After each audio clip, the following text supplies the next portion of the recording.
well. There's still more people coming? Trickling. Yes. Sorry. Yeah, you can hear it. Yeah. Coming. Nice. Well, thank you all for coming. It's great to have you all here. We're excited to have a talk together. It's been a while for me, so it's really good to be back. And before we start talking about our topic of the day, I wanted to remind you all that we have a book club coming up next Saturday, or this upcoming Saturday, on November 15th at 3 p.m. right here at FSS. And we'll be talking about this book. It's called Between Heaven and Earth, in Portuguese, Entre o Céu e a Terra. And so, we invite you all to join us. Obviously, there's food, so that's usually something that brings us all close together. And even if you haven't read the book, you're still welcome to come. We've been talking about it for usually it goes for about 2 hours, so it'll be good to have you. I'm just going to set up our translator app that I forgot to hit go. And no more announcements, right? Just save the date, December 13th for our Christmas party. Yeah, we don't have a design done, but December 13th will be our Christmas party on a Saturday. It will be a little bit of a different one than the last couple of years. Surprise. Yeah. We're excited for, so just launched the translator app for whoever's using it. They should be able to see it now. And yeah, it'll be a bit of a different one because it'll be in the afternoon, evening, our Christmas party. So we're excited to have, and that's December 13th? December 13th, yeah. Yeah, December 13th. It's a Saturday, right? Yeah. Okay. So we usually start off with a text, just to kind of calm us down and bring us all together. And the book is right here.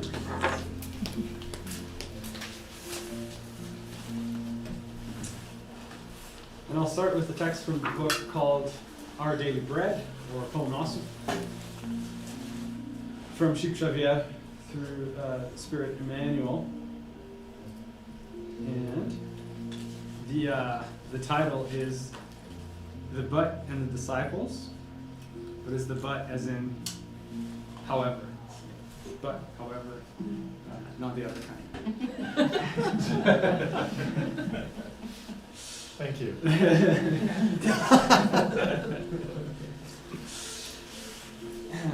In Portuguese, it is o mas e os discípulos. And it's based on a passage from Paul in the Philippians when he said, I can do everything through him who strengthens me. Dedicated disciplines affirm. Dedicated disciples affirm. Of myself, I possess nothing that is good, but Jesus will provide resources according to my needs. I don't have perfect knowledge of the way, but Jesus will guide me.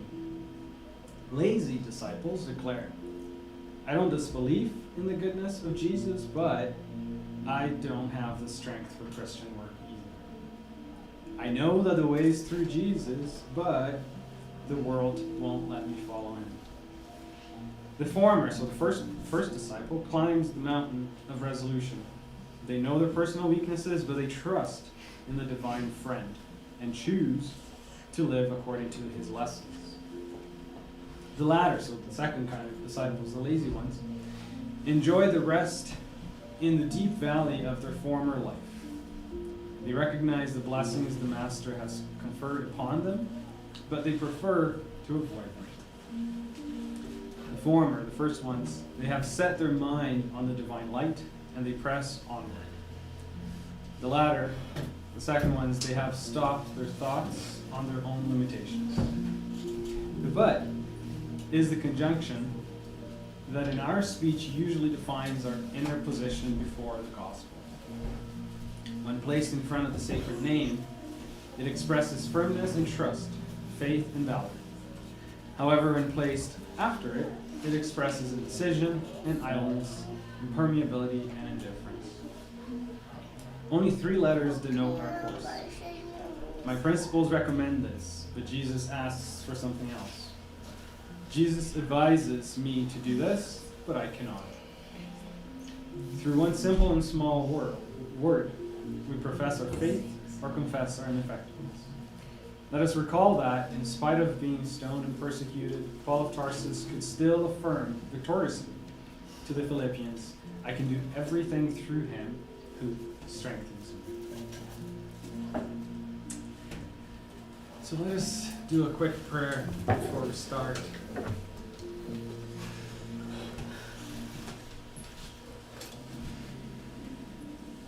Taking a deep breath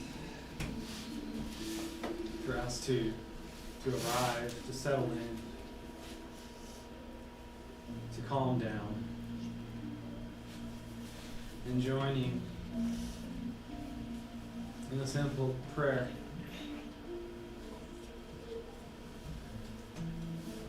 As Jesus once taught us in the Sermon on the Mount. He said, Our Father, who art in heaven, hallowed be thy name.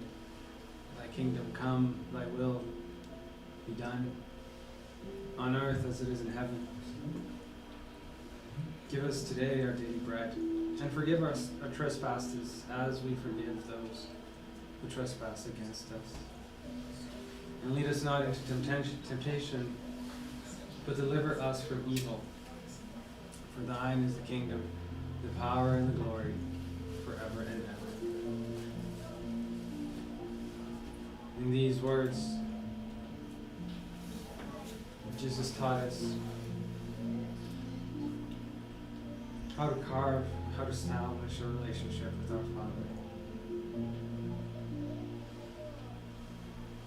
And today we ask you, Master, that you help us strengthen that relationship through trust. Trusting that our Father has the best in store for us. The absolute best. So we ask you that throughout this time together, we can not only think but also feel the power of the trust in God. Jesus, we ask you that you surround us with light, love, and protection. So be it.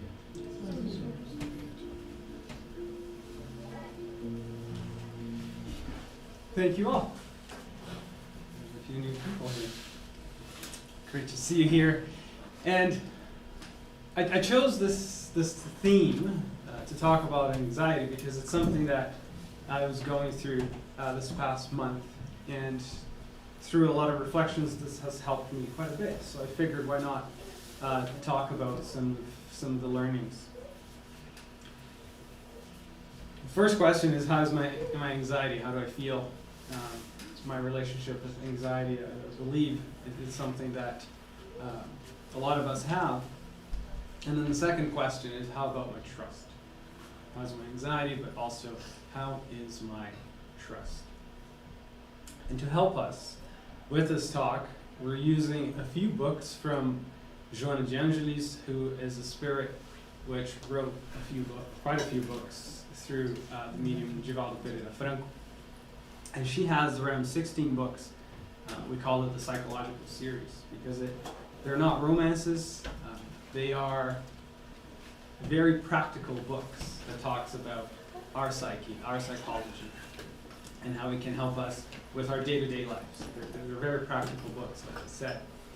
And so they have very, very, very short passages, 3 to 4 pages to talk about anxiety, to talk about forgiveness, to talk about trust, and so on and so forth, that I think most of us can relate. So we'll be using roughly 4 of her 3 or 4 of her books, and they're pretty. Their covers are really nice. They refreshed them all. This one is O Ser Consciente, or the conscious being.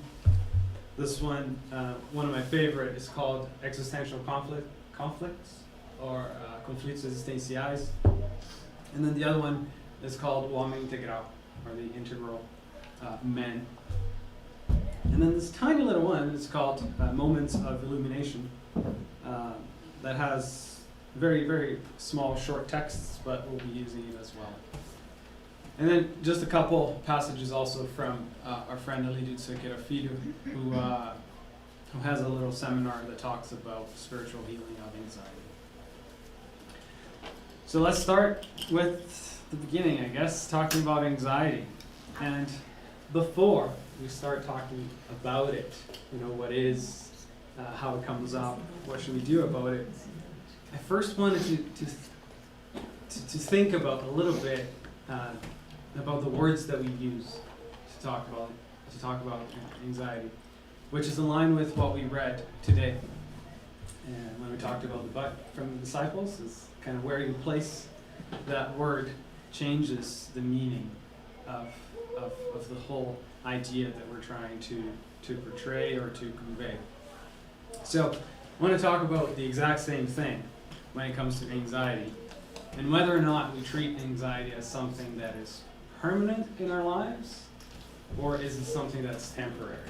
How is our relationship with it? Do I feel that it is something that I was born with and I will die with it? Or do I feel that's something that's temporary and we can control it and we can change it? And this is more prevalent in Portuguese. It's a lot more obvious when it comes to these two, because it's the difference between saying eu sou ansioso versus eu estou ansioso, right? And those are semantics, but they're quite important. If we keep telling ourselves eu sou ansioso, which means I am anxious, as is I am, it's not temporary, it's something that I am.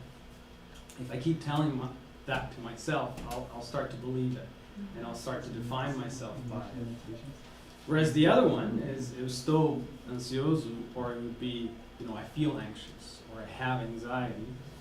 That brings the idea that it's something temporary, and because it's something temporary, it's something that I can manage, it's something that I can indeed control, and if I want to change.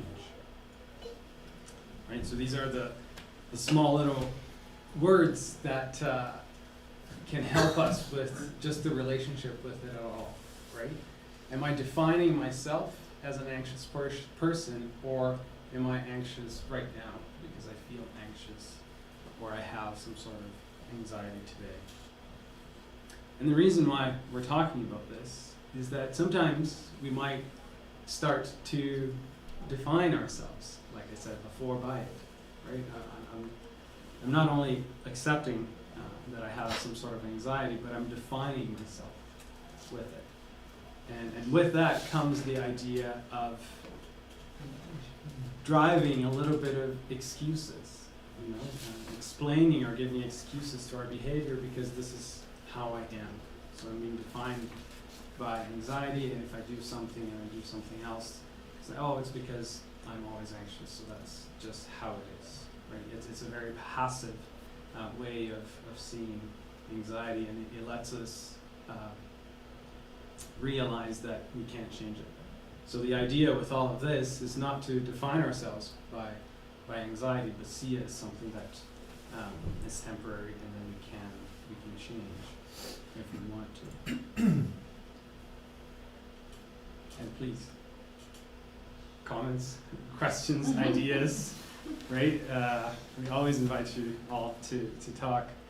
And in this little tiny book, Joanna now, she's going to explain a little bit more about, it's not this little book, it's another one called Happy Life, which I don't have here.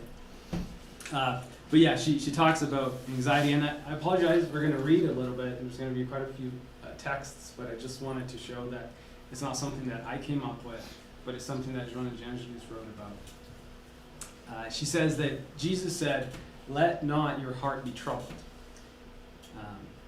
teaching that calmness, that serenity, that being calm, and trust in God must be the motto of every being who wishes to find happiness. So already you can start to see why we're talking about anxiety, but also why we'll be talking about trust later on. Right? She's already telling us that serenity and trust in God is key for us to find our happiness. She says, reasons for worry are never lacking. Meaning, there's always a reason for us to feel anxious. There's always going to be a reason out there for us to feel worried. And they constantly disturb the heart and the unsettled life. So there's always going to be reasons out there for it. Now it's up to us to decide whether or not we're going to let those instances from the outside come within and drive us to be anxious. She says, human existence is an opportunity to appreciate eternal treasures and to attain inner enlightenment. So instead of using those reasons from the outside to become passive and to say the external is causing me to feel this way, we can use all these external reasons or external triggers to exercise our opportunity to attain inner enlightenment, to see these as opportunities for us to learn, for us to embrace that movement of understanding and learning and going through that experience. And then she goes on to say, if you place your anxieties in God and entrust your life to Him, everything flows naturally. So start to talk about that trust. And if something disturbing occurs, so let's say our lives are flowing naturally because we have that trust in God, but sometimes something disturbing will occur regardless. This is what's quite beautiful that she says, because she says serenity takes control of the situation and acts wisely, instead of us getting anxious about it and reacting to everything that is put in front of us. Right? So here we have control because we are. I like how Victor Frankl, he talks about the idea that between stimulus and response, there's a bit of a gap there for us to think, right? That's where our wisdom kind of lies, which is you get the stimulus. If you're smart enough and you're self-aware enough, you can stop, think, and then act. This is sort of what Joanna is talking about here, right? It's that ability of having the serenity to, before reacting to something, thinking about it, and then wisely acting. There's one more. Thus, do not allow your hearts or mind to be troubled by unfortunate events.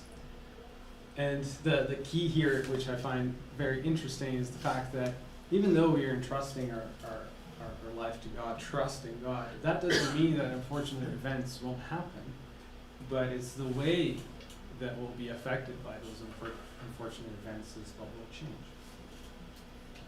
Interesting you say that, and you bring in Victor Frankl, because I just had a thought about just the psychological aspect, which kind of builds on the book, because you said this is all kind of a psychological series, and in the last, I had come across this a little while ago, in the last 30 years it's become very popular in Western or North American study to study people who do deep meditation, hook them up to MRI machines and CT scans and understand what's going on with their brains. And what they noticed was that these individuals sometimes, particularly their amygdala, which is an emotion control center of your brain, their certain neurotransmitters would light up 800% more than the average person.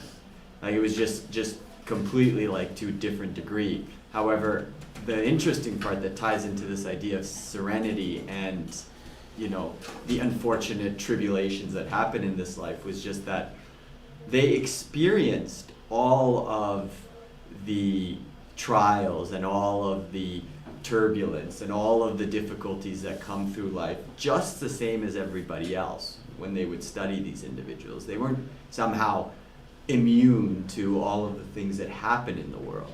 The only difference is that they were very good, or they had trained themselves very well to not brood and not become consumed by it. It would happen, and then literally I can echo the statement that serenity takes control, and then the wisdom, and then they let it pass.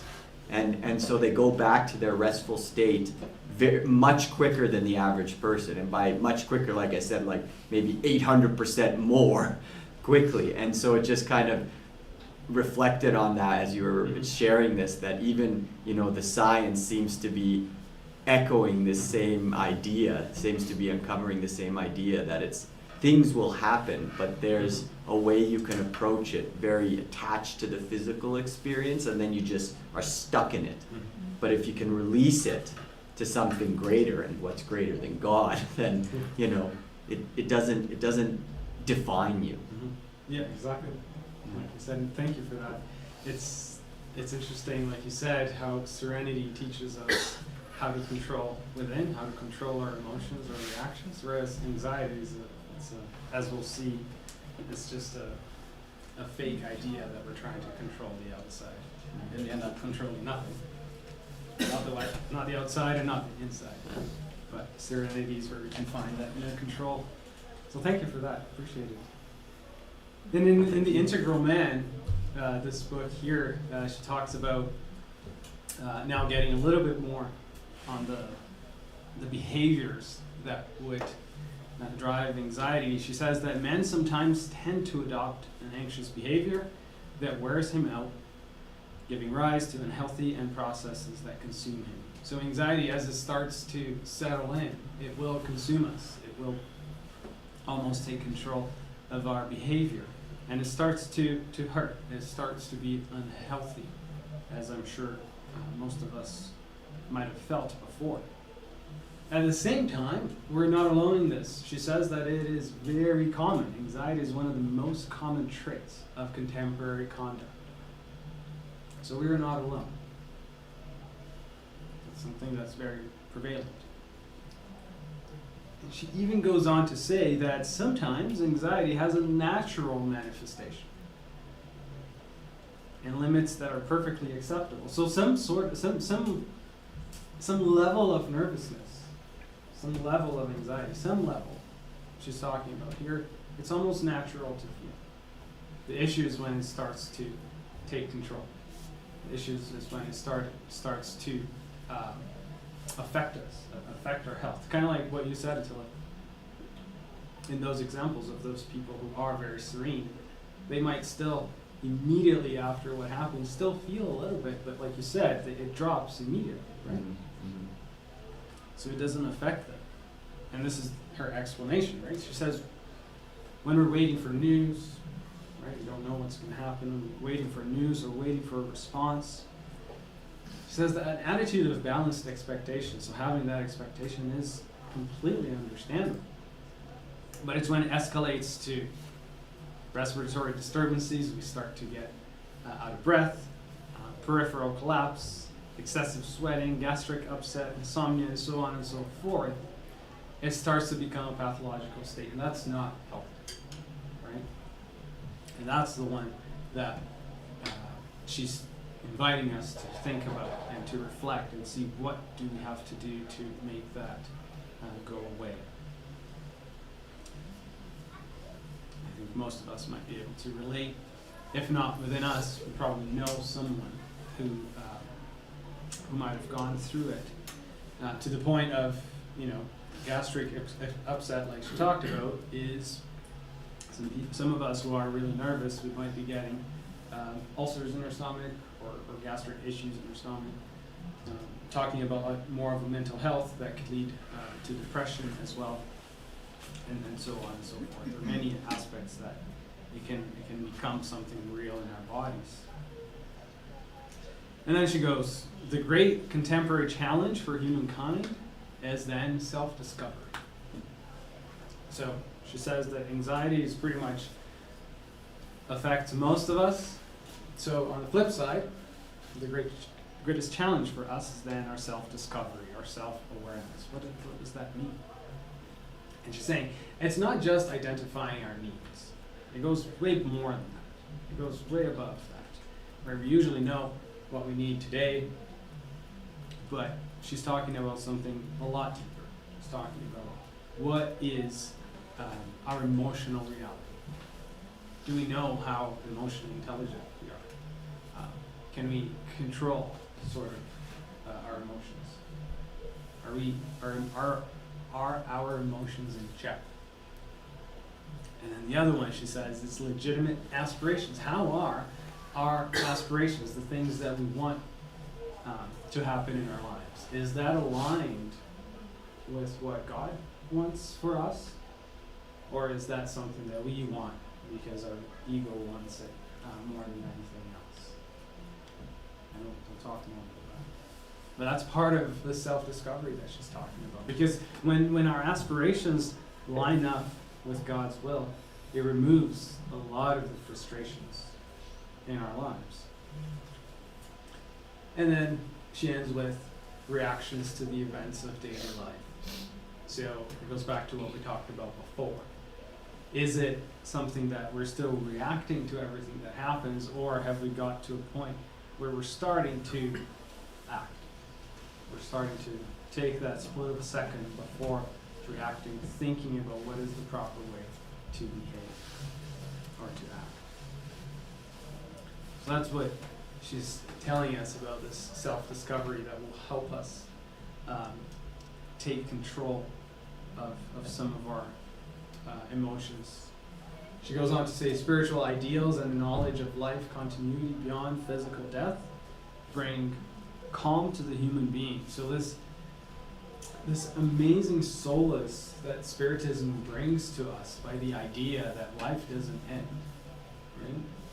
There's no rush necessarily, because we know our life is not just this one. It started before and it will continue. That if we're really truly embracing that, it should take away some of the anxiety of wanting things to happen right away. So that's what she's alluding to here, helping them to see the transience of the body and the permanence of life, from which no one is exempt.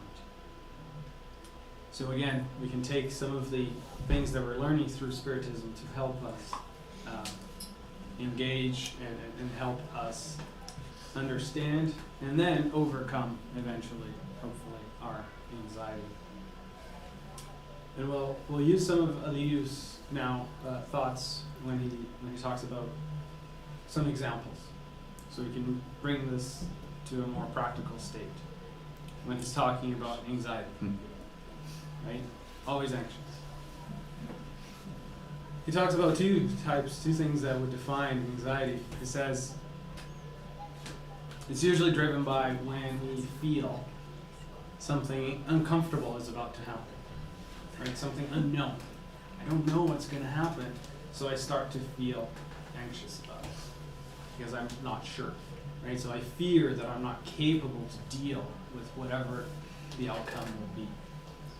That sparks some anxiety. It can spark some anxiety within us. Some examples would be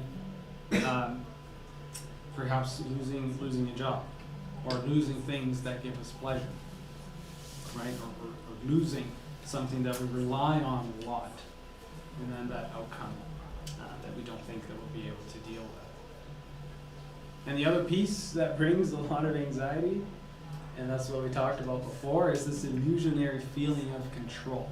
And we can spend the entire talk talking about control. But anxiety is brought up within us when we are trying to control the things that we cannot. Why are we trying to control? Because we want to have the exact outcome that we know we can deal with. Right? We want to control things, and we want to control people. We don't like the idea of having uncertainty, so we want to control. And once we realize that we can't, that will generate anxiety. And like we talked about, what Attila said, we can see that anxiety is this idea or this wanting and needing to control the outside, whereas serenity is the control of the inside. Is the control of our emotions, which is achievable. This is illusionary. So we can be spinning with that, and we're going to keep spinning because we'll never reach the control that we think we can have onto others. V. Yes, please. No, one thing that I'm thinking here, because it happens to myself, is that the less I trust, the more anxious I get. And that's why I have the idea that I need to control things, but behind that controlling is actually a lack of faith, a lack of trust in myself, in God, in life, whatever. So I think the less I trust, the more control freak I become. Absolutely. Those go hand in hand. Thank you, Martin. That's exactly it. That's why we're talking about anxiety and trust, because they go hand in hand. Victor, Yes. I can come up with something. Thank you. Like I've done therapy for over 2 years now, like I started when my dad passed. And talking about this feeling of control and everything, my therapist, she has like this amazing phrase that I use for everything in my life, is that when you're thinking about this situation that didn't even happen yet, what's the worst thing that could happen? What's the best thing that could happen? And when you think about that, like it really helps you to put yourself on the present spot and not worry about the future spot just yet. Because again, like what's the worst thing that could happen? And if you can't think of a catastrophe or anything like that, you're just gonna learn through something that's not exactly the way you're expecting. It's not in your control. And what's the best thing that could happen? Like it could be like a wonder, and you don't even know. So why you're getting worried right now about something that's not even happening yet? And it's amazing. I always like to think in metaphors. I like the ice cream store one. When you walk up in the ice cream store and there's like 50 flavors of ice cream, and you start to worry about, oh, which one am I gonna like here? And I'm gonna try all of them. And you try 10 flavors of ice cream, and then you pick another one because you didn't even like those 10. So you're just wondering like which one's the best, and you're not even trying to. And you go to an ice cream store that only has 3 flavors. Your choices are narrow, and you go and you try one and you like it, and it's just you don't have all this feeling about which one's gonna be, am I gonna like it or not. And after you have the ice cream, it's just okay, I didn't like it. That's it. Like the flavor passed in my mouth, and I don't even feel anymore. So it's just one thing that she always talks to me, and it really helps to go through anxiety and let it go. Like, what's the worst thing that could happen? What's the best thing that could happen? And go with that. Thank you, absolutely, that's very true, and it goes in line with Matthew. Not Matthew, but what Jesus said in Matthew. Again in the Sermon on the Mount. Therefore, do not worry about tomorrow, for tomorrow will worry about itself. Each day has enough trouble of its own. Right? So, in the examples Ron was giving, I was talking about, you're always trying to anticipate the future based on what happened in the past, right? You're trying to predict the future based on what you know from the past, and what happens is that you're never living in the present, right? You're always trying to understand and to predict what's going to happen, but you never get there. So, not Yeah, enjoying the process too. No, like not with at all. the ice cream, for example, probably didn't enjoy if you're like thinking what it's gonna exactly. what's gonna be the best one. Yeah. So you're not enjoying the ice cream or whatever. It's a great example. You're having, the flavor is good, but you're thinking, well, what if that one is better? And then you're not even enjoying the current one. Absolutely. And it's interesting because Jesus uses the word worry, right? So he's not saying that we shouldn't, plan for tomorrow or do the things today to make sure that I still have a good tomorrow. But it's not worrying about it, right? Because the worry is what takes us away from the present and puts us in the worsened state looking at the future. Victor, to that point, and you kind of reference it in the slide already, is that, this seems to be related, obviously, the anxiety to fear, but there also seems to be a difference, and I'm curious if the literature actually parses that out as to exactly what the line is between just a generalized fear, which you even reference in the slide, but then something that worry or anxiety that seems to encompass something more than that. I don't know if I'd be able to answer that. Now, the fear would be kind of like the beginning stage, and then the fear will lead to an anxiety. Yeah. That would be the first one. The second one is somewhat similar, but it's trying to control something that I can't, and that will create anxiety. But maybe rephrase your question. Fair enough. So well, it seems that you reference this example of anxiety as having two pieces. You know, there's the idea of something being uncomfortable, and then a need or a lack of a feeling of control, one way or the other, and that is an example of anxiety, for example. But you reference the first part as being an underlying fear, right? And so it seems to suggest that fear and anxiety are ultimately two different things. I would say yes, but one is the trigger of the other. The Okay. fear would trigger the anxiety. And they're both the same, if you really think about it. The illusionary of control is I'm trying to control because I don't want to experience anything uncomfortable. But it's just, I put them as separate just because it might be easier for us to relate. Control, or it might be easier to relate by a fear thought. So, but they're exactly one triggers the other, and they're present in both. Yes. Fair enough. No, yeah, because it's been something I've been ruminating around with, this idea of like where anxiety stops and fear begins, or where fear stops and anxiety begins. And I'll say that fear, it's what we decide to do with that fear. Because there is another point, like Victor said. I might feel fear, like I might feel nervous to do a talk, and I can choose to give in to that fear and be anxious, or I can choose to, with courage, go through it and do it. Right? So that's why I was saying that anxiety is like a consequence of fear, depending if I choose to go that way. Fair enough. Thank you. That's helpful. Can I add to that? Yes, please. I honestly, I think a bit different. Yeah, I please. think that fear is something that we,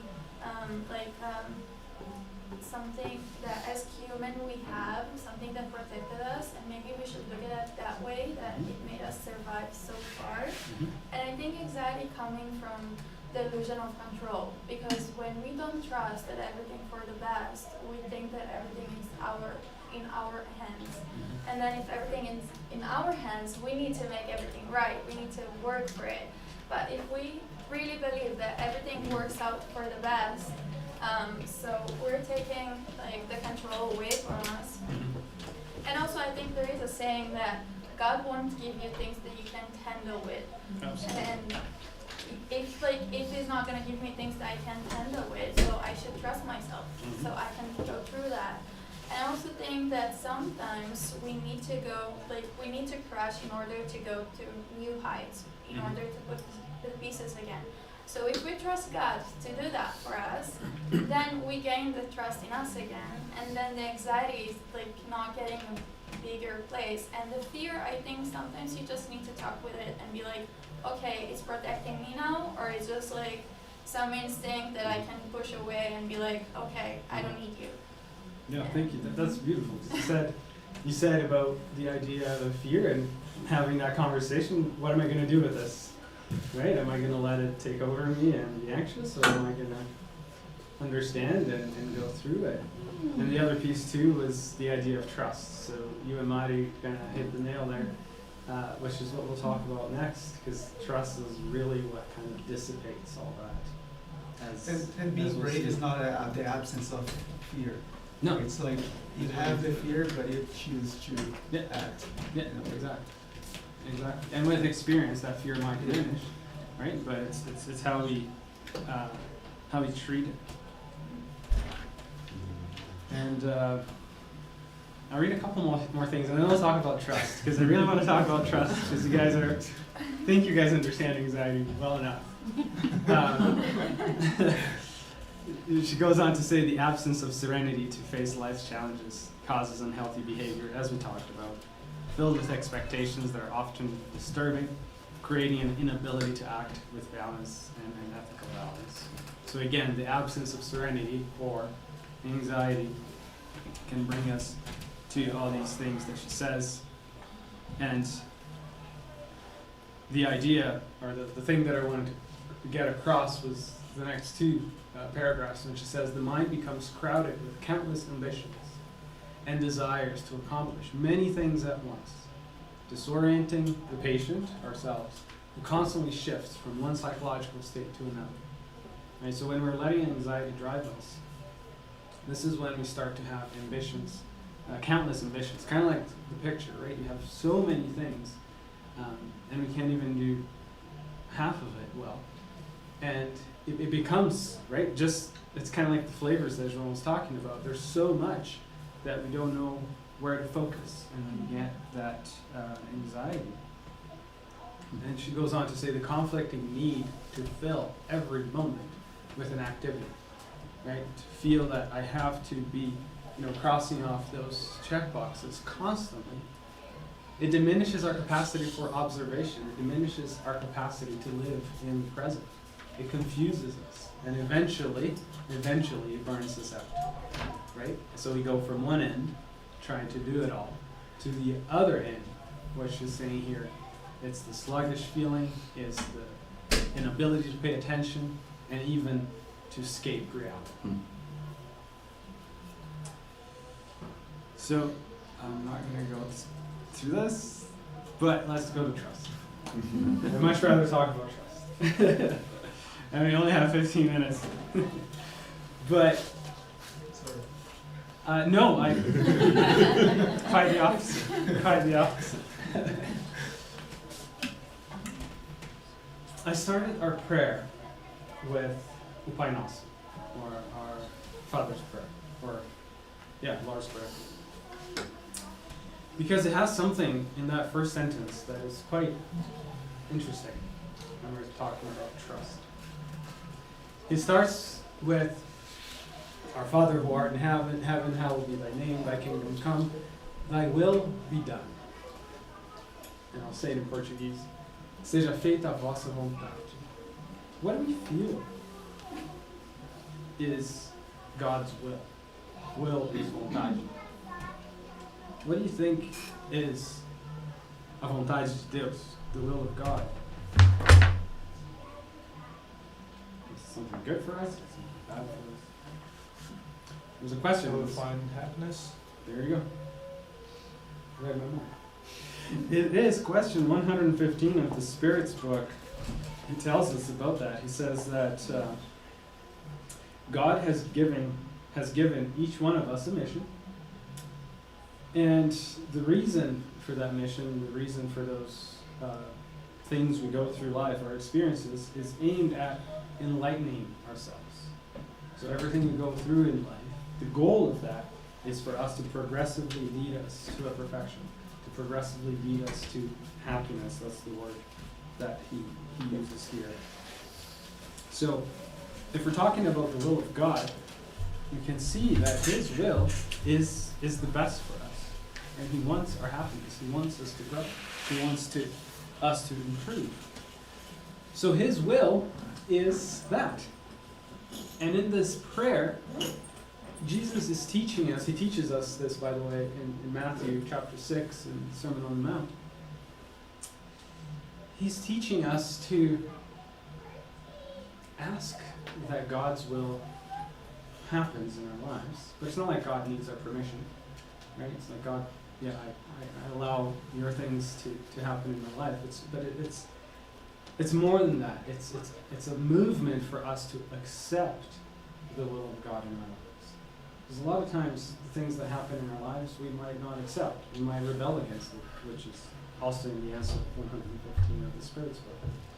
We might rebel against the things that happen in our lives, and that is us not accepting the will of God.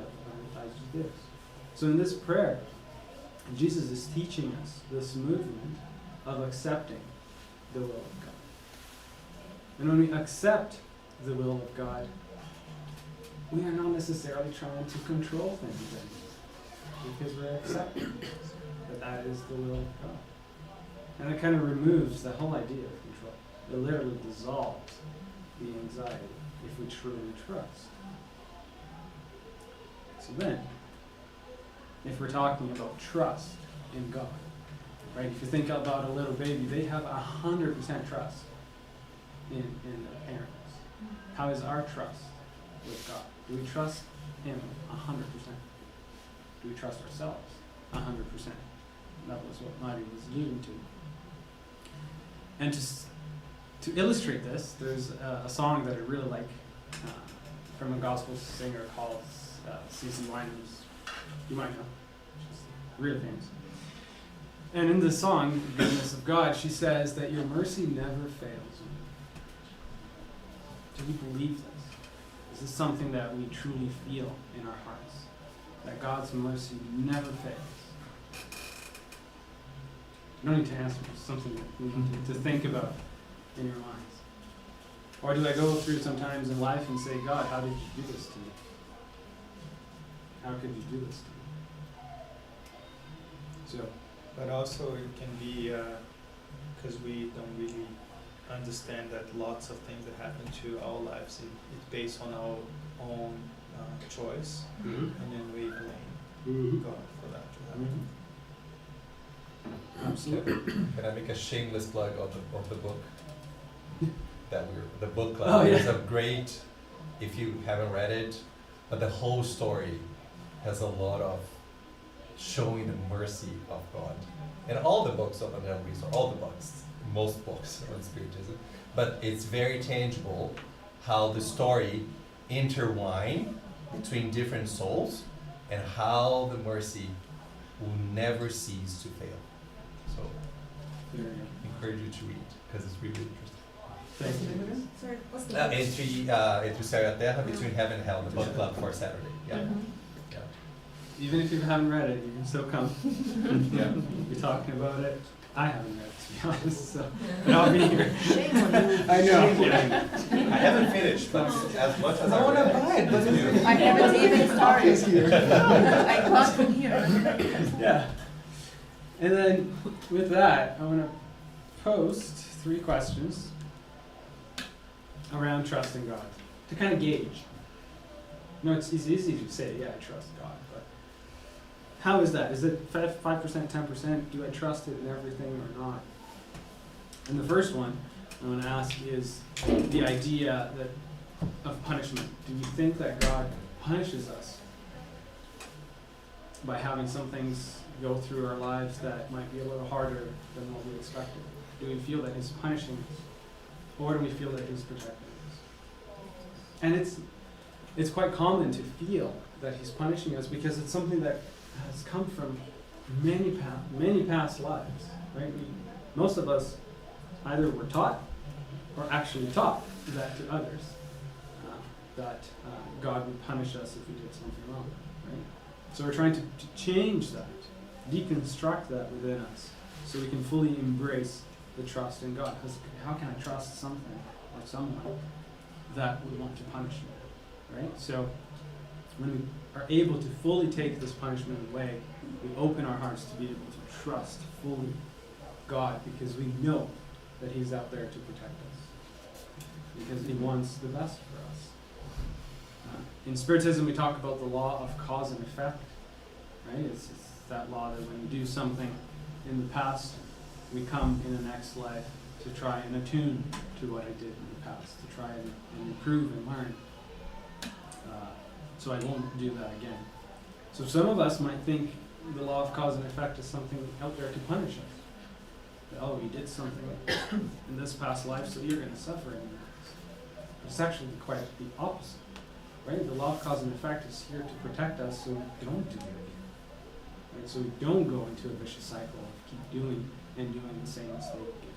So it's really there to protect us. Now the other question is, do you think God trusts us? Well, He gave us a law of freedom, so I would say He must. That's exactly it. He gave us free will, right? So absolutely, He trusts us. Plus we're His creations, right? So He fully trusts us. Then,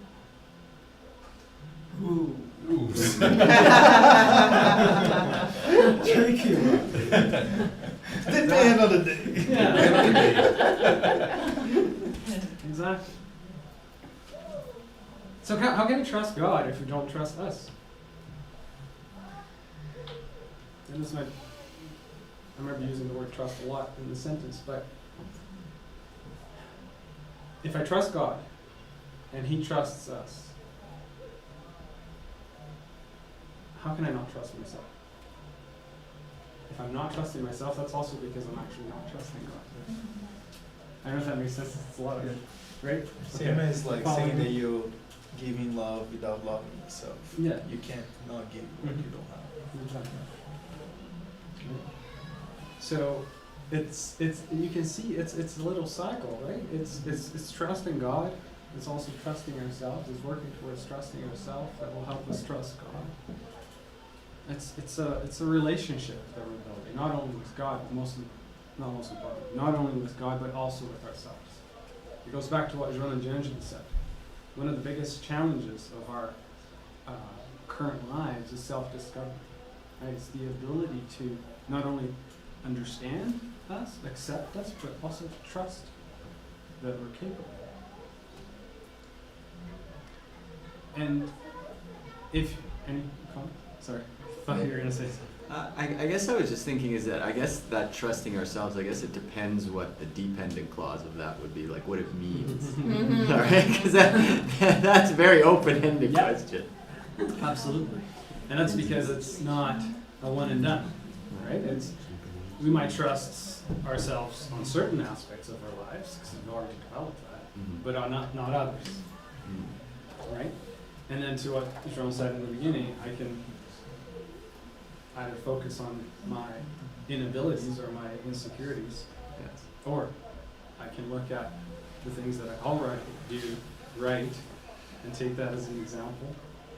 Why can't if I already do this part of my life right? Why can't I do the other? That's fair. Yeah. And also how we engage in trusting ourselves to trust God even, because you reference this idea of worry, and actually the Sermon on the Mount a few times, and there's an entire section, I think the quote that you take comes from that one actually, which is literally the heading is "Do not worry" in the Gospel of Matthew, and it talks about when Jesus says, "Do the birds go and hoard all their nuts all the time, and do they worry about where their next meal is going to come from? But does God not feed them all every single day?" And similarly, do like the lilies grow, and are they basked in the sun and provided everything they need to, and do they toil and toss in terms of where they're going to be provided for? And then it leads to a rhetorical question: is, well, if God loves all these creations to that extent, does God not love you Exactly. that much more? Yeah. Yet we may trust that statement, but to trust ourselves to live that way, because the reality is, where's the limit? I mean, some of us, like you said, may trust to a certain extent to engage in that type of a life. And I was having this conversation with just a close friend yesterday that, but to live that way, like, are you willing to trust, you may be willing to trust God in your relationships. Are you willing to trust God with your financial well-being? Are you willing to trust God with looking after you and clothing you and sheltering you? Like, that's where I find that the context of that question can become very quickly, very gray, very quickly.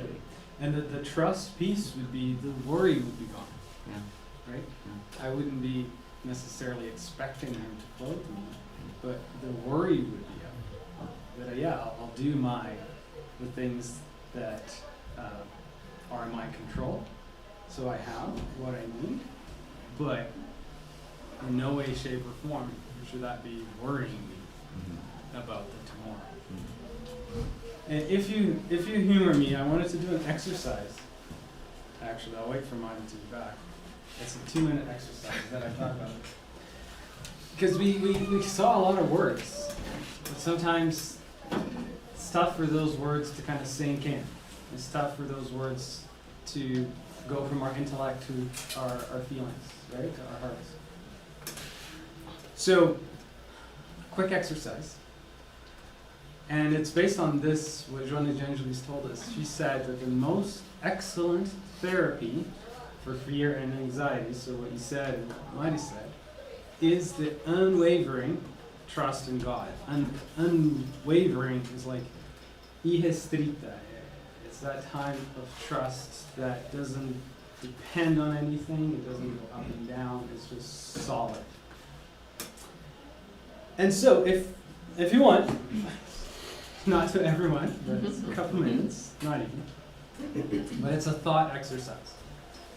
And I'm going to ask you to think about something today, or not today, but something in your life right now that might be bringing you some anxiety. Right? And then I'm going to say something else, but first, if you want to participate, you can close your eyes and think, start to think and bring to your mind something in your life currently that's bringing you some anxiety.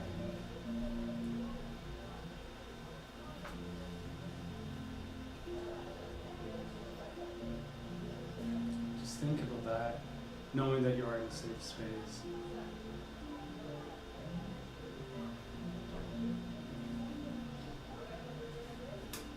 And now, as your mind is thinking about what's bringing you anxiety,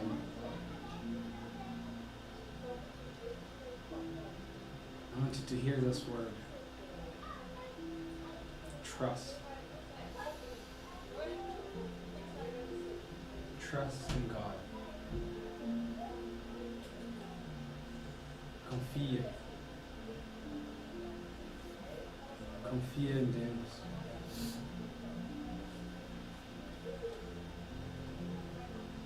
And feel that word, trust,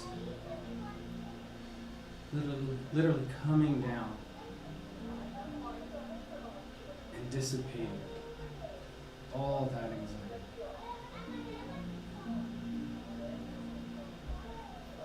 Experience the full trust in God.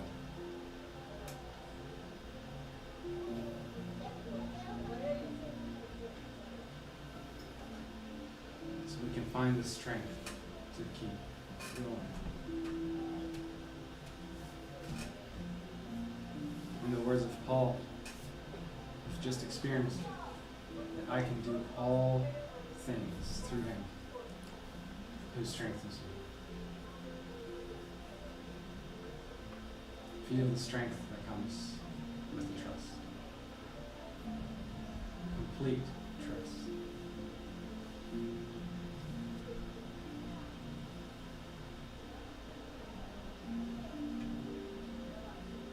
Once you're done, you can start to come back and open your eyes.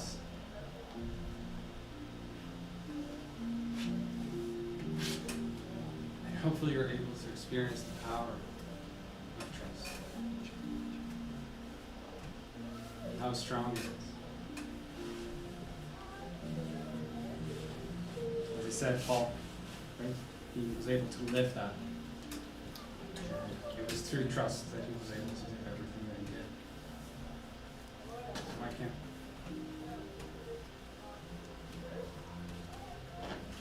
And if you're able to experience that immediate dissipation of anxiety, as soon as the word trust, came into your mind, it can literally dissipate your anxiety away. Hopefully you experienced it, and if you did, hopefully that can become an exercise for later on. It's helped me a lot, so hopefully it helps you too. Thank you. But yeah, thank you all. So that's the power of trust. And we are a time. So thank you. And it's good that we're going to do a prayer and then we're going to go into our passes, right? So we can still be in the state of trying to absorb as much trust as we can. So let us elevate our thoughts, minds and feelings to a space where we can experience trust. Where we can imagine, where we can feel the loving energy that comes from God. That energy that touches us And he says that everything will be okay. Everything is okay.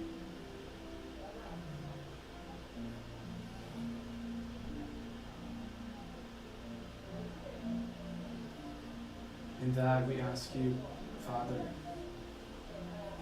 that we may feel your mercy.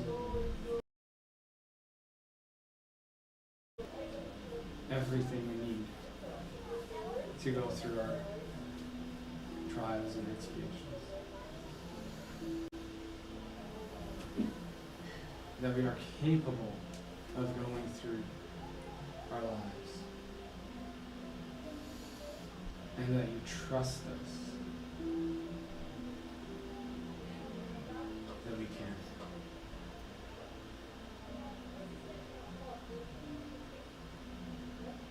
God, may trust be something that surrounds our heart, that surrounds our minds,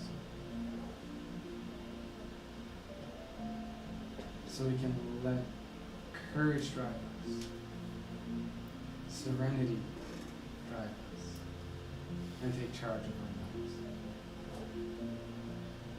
May your love surround us and bring us peace and protection. So be it.